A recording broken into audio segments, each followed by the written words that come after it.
Good day everyone. For this video, I will be discussing all about anti-differentiation. When we say anti-differentiation, isa lang ibig sabihin niya. So, itatakal ko lang is all about the integrals. Okay? So, up to this point in calculus, you have been concerned primarily with this problem. So, I will give you a function, then find its derivative. Ang process ng pagkuha ng derivative ng isang function is differentiation. Now, many important applications of calculus involved in the inverse problem. Given the derivative of a function, find the function. Ang tawag naman dito is anti-derivative. Okay? So, kung binigyan naman tayo ng isang derivative ng isang function at kukunin natin yung original function, ang tawag natin sa process na yon is anti-derivative or anti-differentiation. Parehas lang yung ating words na yon. So, this operation of determining the original function from its derivative is the inverses operation of differentiation and is called anti-differentiation. Anti-differentiation is a process of operation that reverses differentiation or yung reverse lang siya ng derivative. So, tingnan natin kung paano ba nagiging inverse ng derivative ang isang integral. Okay?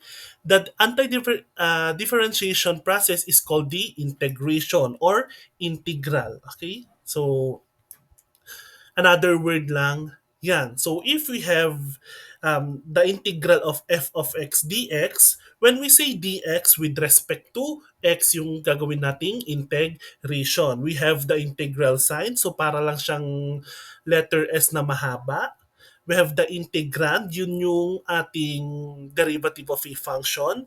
We have the differential, the variable of integration. So ano nga bang variable ang gagawin nating i-integrate natin sa integrand.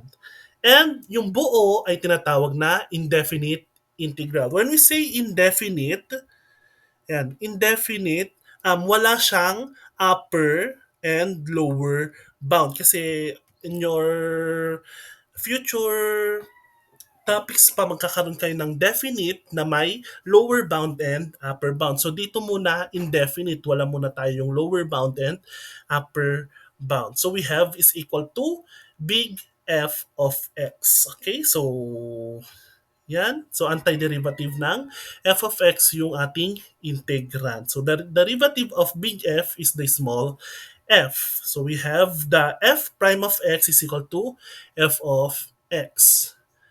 Okay? Now, sa pagkuha ng isang integral ng isang function, lagi nating tatandaan na magdadagdag palagi tayo ng plus c, constant. Kasi kapag kinuha natin ang derivative, so kunyari, ang y natin is 3. So, ang y prime natin is 0. So, dapat maglalagay palagi tayo ng constant sa ating antiderivative. So, okay, pag ang function papunta sa derivative, ang tawag doon, differentiate. Pero kapag ang derivative papunta sa original function, ang tawag doon is anti-differentiate or anti-derivative. Okay, so ano nga ba ang application ng isang anti-differentiation? Now, for example, meron kayo nitong y is equal to t squared. So itong red na linyang to, yan yung graph ng y is equal to t squared. Kung kaya nyo kaya nyong kunin yung area mismo nito from 0 hanggang 3, so ang gagawin natin dyan, gagawan tayo ng rectangles. Okay? So for example, yan. Since gumagawa tayo ng rectangles, habang pumupunta tayo dun sa line natin, so may maliit pa dyan na mga rectangle. So nag-approximate lang tayo ng mga value. And yung value na yon, yun na yung ating integral. Okay? So, if we have the integral of x raised to n, yung n natin is exponent dx, may dalawa tayong um, may dalawa tayong result. So, ayan. So, ay, wala.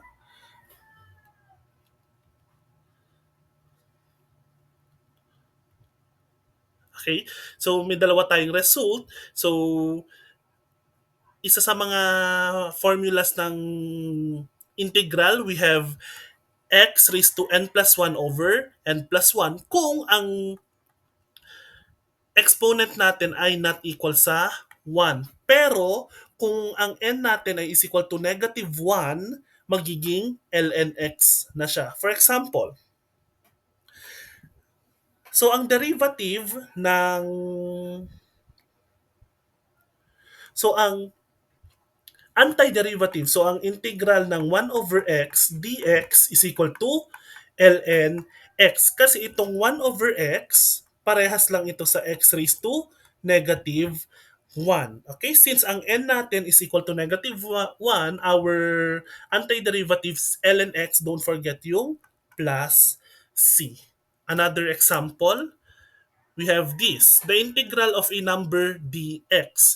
So, ang ating final answer, kapag in-integrate natin siya, is a number x plus c. Maglalagay tayo ng variable x. For example, we have integral of 2 dx. So, pwede nyong ilabas dyan yung number. So, meron tayong 2 integral of dx. So, integral of dx is 2x plus c. Don't forget the plus c. Okay, constant rule. So, ganun din lang siya kanina. So, constant rule ang tawag natin dyan. So, we have negative 5 dx. So, equals lang siya sa negative 5x plus c. Don't forget the plus c. Next, okay, meron tayong isang numerical coefficient and we have a function. So pwede nating ilabas yon and integrate na lang natin yung f of x mismo. Okay? So hindi natin pwedeng, sabi dito sa baba, warning, you cannot pull out variables, just constant. Hindi natin pwedeng ilabas yung constant kasi, ay constant yung isang variable kung hindi ito constant. So number lang yung pwede nyong ilabas or yung greatest common factor ng isang function. For example, we have this, the integral of 5x cubed. So pwede natin ilabas yung 5. So we have 5 integral of x cubed dx. Okay, since x cubed na lang yung integrate natin, we have 5 integral of x cubed, we have x raised to 4 over, syempre kung ano yung nasa taas, yun din yung nasa denominator natin. Don't forget yung plus C. Okay? So, pwede na yan yung maging sagot natin or pwede nyong ayusin. We have 5x raised to 4 over 4 plus C. Okay? Don't forget yung plus C. Next, constant multiple. May constant tayo or greatest common factor ng isang function. Pwede nyong ilabas. So, sum and difference rules for integration. So, kung meron tayong plus or minus sa isang between the terms, ganun din lang yung pwede nyong gawin sa mga integral nito. Okay? So, syempre, pag minus, gawin yung minus din lang. For example, we have this. Ayan. So, we have the integral of 6x squared minus 4x minus 1 over x plus 1 dx. Okay? Now, itong part na ito na ipapakita ko ngayon, kahit hindi nyo na isulat. So, we have, para lang to sa mga student na nahihirapan pa. So, we have 6x squared dx minus the integral of 4x dx minus the integral of 1 over x dx plus the integral of 1, sige, sulat natin yung 1 dx. Pero dapat wala na itong 1. Next, integrate natin each term. So we have, ilabas nyo yung 6. We have 6. Integral of x squared is x, okay, 2 plus 1, sige, 2 plus 1 over 2 plus 1 minus 4 x, ano ang exponent natin? We have 1 plus 1 over 1 plus 1 minus, we have 1 over x. Itong 1 over x, parehas lang siya sa x raised to negative 1. Meron tayong exponent na negative 1, so we have ln x. Mamaya na tayo mag-plus c sa dulo. Plus, we have only constant plus x. Don't forget, plus c. Okay? So, simplify. So, you have 6x cubed over 3 minus 4x squared over 2 minus ln x plus c. Simplify further, pwede nating makancel yan. So, itong 4 magiging 2, itong 6 magiging 2, 3, 1, magiging 1. So, we have 2x cubed minus 2x squared minus ln x plus c. So, yan yung final answer natin. Okay? So, okay. Next, evaluate the integral of 3t squared dt. So, ang napapansin natin with respect to t, hindi na x. So, yung t natin yung gagawin nating variable. Ilabas natin yung 3. 3 times t equals 3 times t. Ano yung nasa exponent natin? We have 2 plus 1 over, syempre, kung ano nilagay nyo sa taas, gawin nyo sa baba. Don't forget the plus c. So we have 3t cube over 3 plus c. Cancel, we have t cube plus c. Okay? Next, integral of 5 du. Ang variable na natin dito ay u. So we have 5u plus c. Next, we have 2x raised to negative 2. So we have, labas natin yung 2.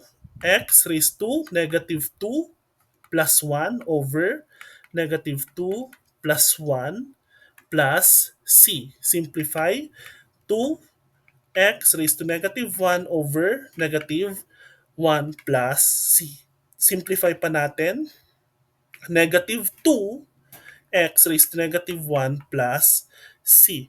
Since meron tayong negative exponent dito, dapat ang maging sagot natin is in positive exponent. So, meron na tayong negative 2 over x plus c. Hindi natin ibababa yung negative 2 since wala naman siyang exponent na negative. Ang may exponent lang na negative ay yung x. And last, okay, we have x times 3x plus 4 dx. First nyo munang gagawin, hindi nyo pwedeng gawin ang integral of x times the integral of 3x plus 4. Meron tayong mga techniques on how to do that, pero hindi nyo pwedeng paghiwalayin yung dalawang function and do their integral. So, mali yan. So, ang gagawin nyo muna dito is to distribute the x sa 3x and sa 4. So we have 3x squared plus 4x dx. Then integrate. We have 3x raised to 2 plus 1 over 2 plus 1 plus 4x raised to 1 plus 1 over 1 plus 1. Ano pa yung nakakalimutan natin? Plus c. Correct. So we have 3x cubed over 3 plus 4x squared over 2 plus c. Pwede ilagay ko na lang sa taas yung final answer. So we have, cancel nyo lang yung 3, and yung 4 magiging 2, yung 2 magiging 1. So meron na tayong x cubed plus 2x squared plus c. Okay? So yan yung dapat nyong malaman sa basic integration. Okay? So, yan yung basic integration rules. Dito kayo tumingin sa right side. So, integral ng 0 dx is constant. Um, Kapag meron kayong integral of k dx, we have kx plus c. So, kung meron tayong integral of k times the function, ilabas nyo lang yung k. Now, kapag meron tayong addition and minus, pwede nyo paghiwalayin yon ng terms natin. And kung meron tayong exponent sa variables natin, we have n. So, n plus 1 over n plus 1 na dapat yung n natin is not equal to negative 1. And maglagay lang ako ng isa pa. If x raised to n, x raised to n dx is equal to 1 over x if n is equal to negative 1. Okay, so I'm sorry, it's not 1 over x, it's ln x plus c. Okay, so yan yung mga basic integration rules natin sa anti-differentiation. Okay, don't forget din yung mga trigonometric function natin. Now, kung ang derivative ng sine x is cosine x, syempre ang integral ng cosine x is sine x plus c. Don't forget the plus. Now, this is derivative, this is integral. Dapat memorize nyo to mga students. So, kung ang derivative ng cosine x is negative sine x, may negative. Since ang integral dito ng sine x dx, may negative yung cosine natin. So, negative cosine x plus c. Ang derivative ng tangent x is secant square x. So, ang integral ng secant square x dx is tangent x plus c. Ang derivative ng secant x is secant x tangent x. So, ang integral ng secant x tangent x is secant x plus c.